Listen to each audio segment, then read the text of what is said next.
Question है, एक कस्बे की वर्तमान जनसंख्या 1,60,000 है, ठीक है। वर्तमान जनसंख्या क्या दे रखी है? 1,60,000, ठीक है।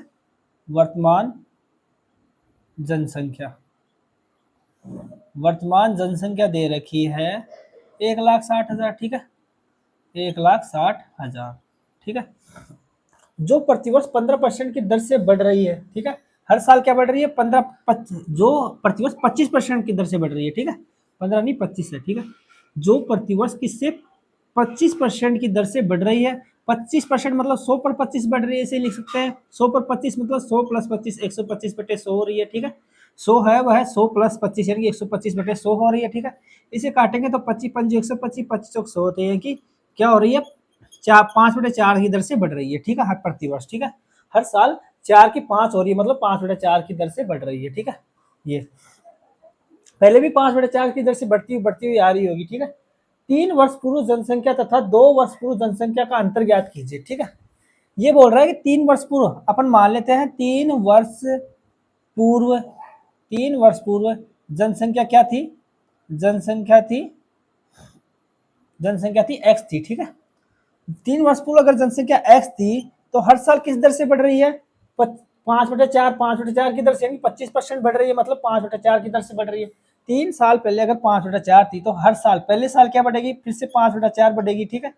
दूसरे साल भी 5/4 बढ़ेगी और फिर तीसरे साल भी 5/4, इसको बढ़ा देते हैं तो ये वर्तमान के बराबर होगी, ठीक है। यानी कि 1,60,000 के बराबर होगी, ठीक है। 3 वर्ष पूर्व की जनसंख्या एक्स है, हर साल 25% की दर से बढ़ रही है, यानी कि 5/4 बढ़ रही है हर साल। तो ये एक्स का 5/4 फर्स्ट ईयर में कर दिया, फिर सेकेंड ईयर के लिए, दूसरे साल के लिए, फिर तीसरे साल में भी 5/4 कर दिया, तो अपने पास ये वर्तमान जनसंख्या आएगी कि नहीं आएगी? आएगी ना। तो ये वर्तमान जनसंख्या के बराबर हो जाएगी, यानी कि एक्स को मैंने हर साल 25% बढ़ा के ये 25%, ये 25%, ये 25%, 3 साल के लिए बढ़ा दिया, तो वर्तमान के बराबर होगी वर्तमान जनसंख्या के, ठीक है। यहाँ से अपने पास एक्स की वैल्यू क्या आ जाएगी? यहाँ से एक्स की वैल्यू आ जाएगी अपने पास 1,60,000 इंटू ये 5/4 इसके गुणा में है, इसके भाग में जाएगा तो उल्टा होके गुणा, बराबर के उस साइड में जाएगा 5/4, तो भाग में जाएगा तो भाग में जाके उल्टा होके गुणा हो जाएगा ऊपर, यानी कि ऊपर तो आ जाएगा 4 और नीचे आ जाएगा 5। फिर से ये भी ये 5/4 को भेजेंगे तो एक्स के गुणा में है, तो ये भी 4/5 आ जाएगा और ये भी 4/5 आ जाएगा, ठीक है। ये मान आ गया अपना 3 वर्ष पूर्व की जनसंख्या का, ठीक है। अब दूसरा कर लेते हैं 2 वर्ष पूर्व। आगे बोल रहा है कि 2 वर्ष पूर्व जनसंख्या, और उन दोनों जनसंख्याओं का अंतर पूछा है, ठीक है। 2 वर्ष पूर्व जनसंख्या क्या मान लेते हैं अपन? 2 वर्ष पूर्व जनसंख्या, 2 वर्ष पूर्व जनसंख्या थी उसकी, मान लेते हैं अपन वाई थी, ठीक है। 2 वर्ष पूर्व जनसंख्या वाई मान लेते हैं, तो वाई से अब वर्तमान जनसंख्या पर जाएंगे तो क्या करेंगे? हर साल 25% बढ़ रही है, वही मतलब 5/4 हो रही है। तो इसका पहले साल, अब 2 साल पहले अगर वाई है जनसंख्या, तो हर साल 25% बढ़ रही है, मतलब 5/4 हो रही है, तो पहले साल भी 5/4 कर देते हैं, फिर ये दूसरे साल के लिए 5/4 कर देते हैं। 2 साल हो गई। अब वर्तमान जनसंख्या के बराबर होनी चाहिए, यानी कि ये वर्तमान जनसंख्या के वाई का 2 बार 5/4 कर दिया, 25% बढ़ा दिया 2 बार, तो ये वर्तमान जनसंख्या के बराबर होनी चाहिए कि 1,60,000 के बराबर होनी चाहिए, ठीक है। यहाँ से अपन वाई की वैल्यू क्या निकाल सकते हैं? वाई की वैल्यू वैसे निकलेगी 1,60,000 इंटू 4/5 इंटू 4/5, ये हो जाएगा, ठीक है। यहाँ तो कोई दिक्कत नहीं है।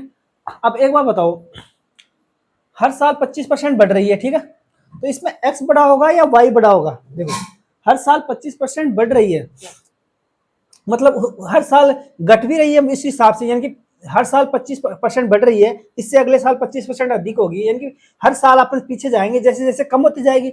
ये 2 साल पहले होगी, यानी कि 2 साल पहले 2 बार कम होगी, और ये 3 साल पहले यानी कि 3 बार कम होगी, यानी कि वाई एक्स की वैल्यू वाई से कम होगी, क्योंकि ये 3 बार कम होगी। ये 2 वर्ष पूर्व यानी कि 2 बार ही कम हुई होगी, ठीक है।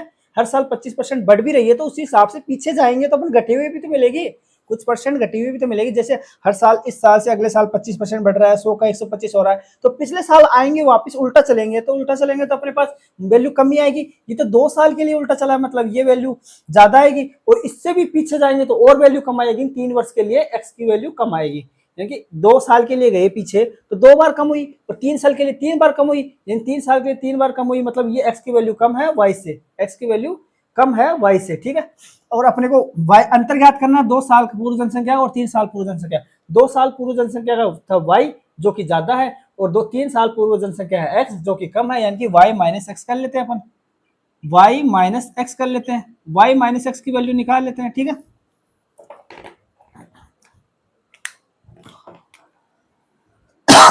y माइनस एक्स की वैल्यू निकाल लेते हैं। ठीक है, यहां से y का मान तो कितना है, y का मान तो है 1,60,000 4/5 4/5। ठीक है, ये हो गया 1,60,1,2,3 इंटू 4/5 इंटू 4/5। ठीक है, ये आ गया।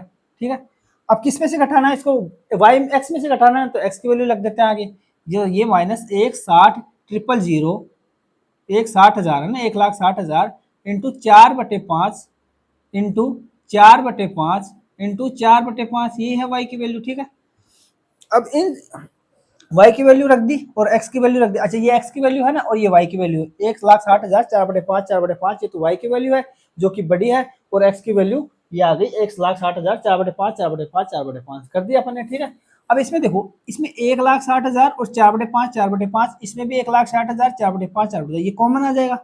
अगर ये अपन कॉमन ले लेंगे तो क्या आएगा बाहर, तो 1,60,000 इंटू 4/5 इंटू 4/5, इधर तो ये पूरा क्या बच जाएगा, इसका कॉमन ले लेंगे इस दोनों में, ये पूरा, तो इधर तो बच गया अपना 1। ठीक है, इधर माइनस का चिन्ह आ जाएगा, इधर ये भी कट जाएगा, तो लास्ट का 4/5 यहाँ पे बच जाएगा। ठीक है, अब इसको सोल्व कर लेते हैं, बस कुछ भी नहीं बचा, 1,60,000 इंटू 4 क्या होते हैं 16, 16/25 इंटू ये एक में से 4/5 गए तो 1/5 बच गया। ठीक है, 1/5 बच गया ना, तो 1,60,000 इंटू 16 इंटू 16, अच्छा ये तो एक हो ही जाएगा, बटे 25 पंजे 125 होता है। ठीक है, अब इसको सोल्व करने का तरीका देखो,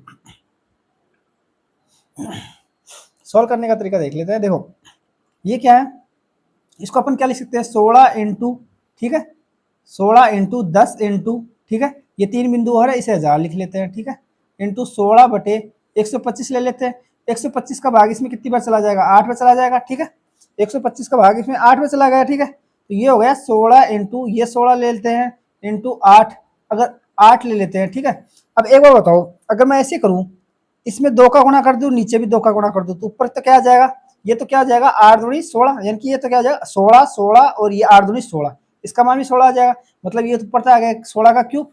ठीक है, नीचे 2 आ जाएगा। 16 का क्यूब का मान अपने को पता है क्या होता है, 16 का क्यूब पता है 4096, 16 का क्यूब क्या होता है 4096, उसका आधा कर देंगे तो 2 दूनी 4, 0 2 चौका 8, 2 इंटू 16 यानी कि 20/48 इसका आंसर आ जाएगा। ठीक है, वो वैसे गुणा करना चाहते हैं 8 2 16 का स्क्वायर 256, फिर 8 से गुणा करते, वही बात है ना। ऑप्शन नंबर डी इसका कौन सा आएगा इसका आंसर। अच्छा 16 16, अच्छा अपन ने ये 10 छोड़ दिया ना, ये वाला 10 छोड़ दिया है ना, तो ये 10 तो साथ में आएगा ना, ये 10 भी गुणा में है। ठीक है, अगर ये 10 गुणा में रहेगा तो ये 10 गुणा में है इसके, ये 10 इसके गुणा में आएगा। ठीक है, तो बराबर यहाँ पे एक बिंदु और आ जाएगा। ठीक है, अपन ये 10 भूल गए है ना। ठीक है, तो 20 480 ऑप्शन नंबर डी अपना आंसर हो जाएगा। ठीक है।